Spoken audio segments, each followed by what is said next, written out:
Possibility of a horrifically perfect world. The effects of CRISPR-Cas9.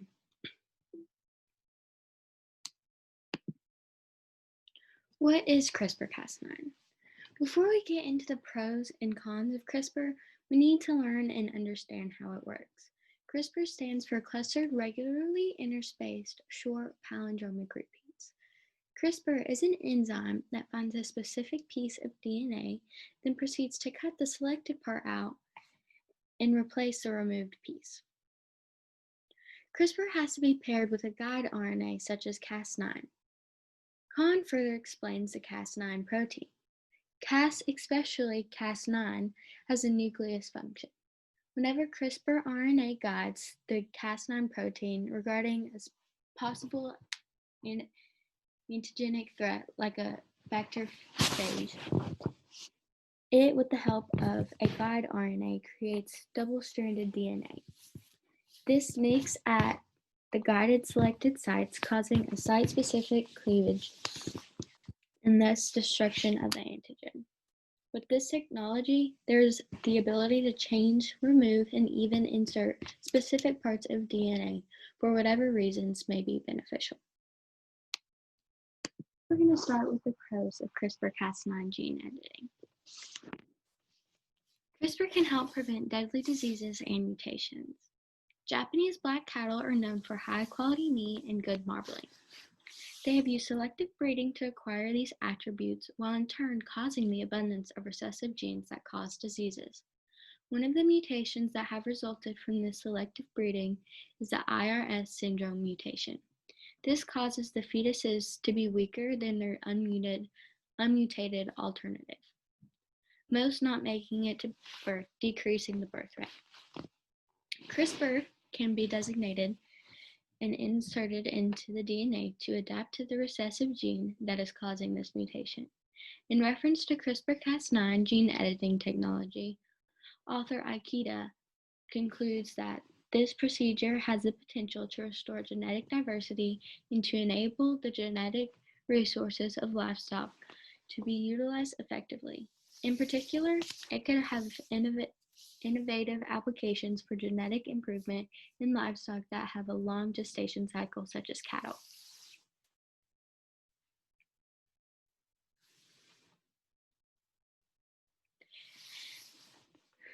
CRISPR can eliminate harmful genes. This results in an improvement in the medical field.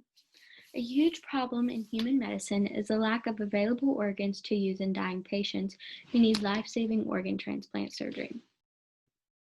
According to the American Transplant Foundation, almost 114,000 people in the United States are currently on the waiting list for a life-saving organ transplant. Another name is added to the national transplant waiting list every 10 minutes. On average, 20 people die every day from the lack of available organs for a transplant. The lack of organ donations for those who truly need organ transplants is detrimental. Although there can be a solution to this problem, such as organ donations from porcine. Porcine and human organs are similar in size, shape, and function, making it possible for an organ transplant between the two different species. Although it is not that simple. Pigs can carry a zoonotic virus, porcine indigenous retrovirus. Zoonotic means that it can be translated between species. The contraction of this retrovirus can cause immune deficiencies in humans.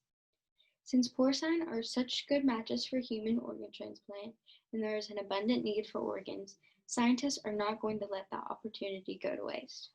In a research study reported by New, these scientists were able to use CRISPR technology in order to inactivate the retrovirus. New explains the factors they used to accomplish this. To work toward eliminating this risk, we use a combination of CRISPR-Cas9 apoptose inhibitor and growth factor to generate PERV and activate primary porcine cell lines. With these cell lines, we produce PERV inactivated porcine embryos, fetuses, and live pigs. This gene editing with a single species has a positive waterfall effect. Not only is it helping the porcine, it will save millions of humans have been on the transplant list for years and would have remained on this list, many dying before they were offered the organ that they needed. Cancer is the second leading cause of death in the United States and around the world. The only health condition that kills more people is heart disease. In 2018, an estimated 9.5 million people died of cancer worldwide. That is about 26,000 people each day, 1 out of every 6 deaths.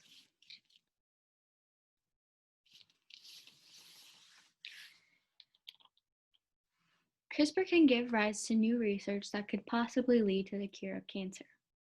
Similar to examples of genetically editing the genes of animals to prevent genetic disease, cancer caused by genetic mutations as an embryo could be prevented as well. As for the cancers which are not controlled by simple mutations, gene editing technology can still prove to be beneficial. CRISPR-Cas9 is a specifically useful tool. As a primary tumor is often driven by multiple genes, gene editing one at a time may not be enough for establishing a highly complicated polygenic tumor model. CRISPR-Cas9 can edit multiple targets at the same time by co-delivering multiple sgRNAs. This feature makes it a versatile tool for generating a tumor model with a complexity similar to that occurring in humans. Now we're going to talk about the cons of CRISPR-Cas9 gene editing. One of the main cons of CRISPR gene editing is designer babies.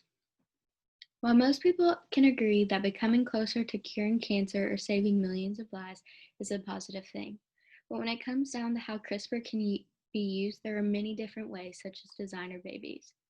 Designer babies are genetically edited embryos that have their genetic traits chosen for them, such as skin tone, eye color, hair color, sex, etc. This uses CRISPR as a baby designer tool instead of a tool that saves lives. Many people object to this because they believe it is unethical to choose such things. According to Day Medicine, the use of PGD to select the sex of a child is banned in France, but a common practice in the United States. Steinbach explains the ideology behind the issues. Perhaps the objection is to the fact that the child's genes were chosen for him by his parents, thus forcing the child to have certain talents or not others. For example, it might be thought that if the child's parents picked genes associated with musical ability, their child would be forced to be a musician, when maybe he or she would have rather been an athlete. Although this may be fun to pick the desired traits for your baby, many people do not agree with what some describe as playing God. Many people believe that by genetically editing an embryo, the personality, talents, skills, or patterns would be able to be chosen, but this is incorrect. All of these personality traits come from your surroundings and how you grow up. There are some pieces to it that are genetic, but it is not all selectable.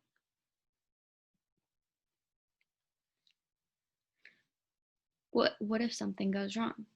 The most controversial part of the use of CRISPR-Cas9 is if it should be allowed to at all on human embryos that are then transferred into the uterus. The less controversial side, many people agree that it is unethical to select desired traits for their unborn children. What about editing that unborn child's genes when the parents both carry a genetic disease? Should the parents be able to save their children from different kinds of diseases? That is when people discuss the big question: what if something goes wrong? With the use of CRISPR, there are some possibility of errors. Yang gives an explanation of these errors. Besides target DNA sequences, CRISPR-Cas9 also cleaves these identical or highly homologous DNA sequences, which leads to mutations at undesired sites, called off-target mutations. Off-target mutations can result in cell death or transformation. The possible unwanted mutations and deletions that could result in the death of the genetically edited embryo is the biggest ethical concern.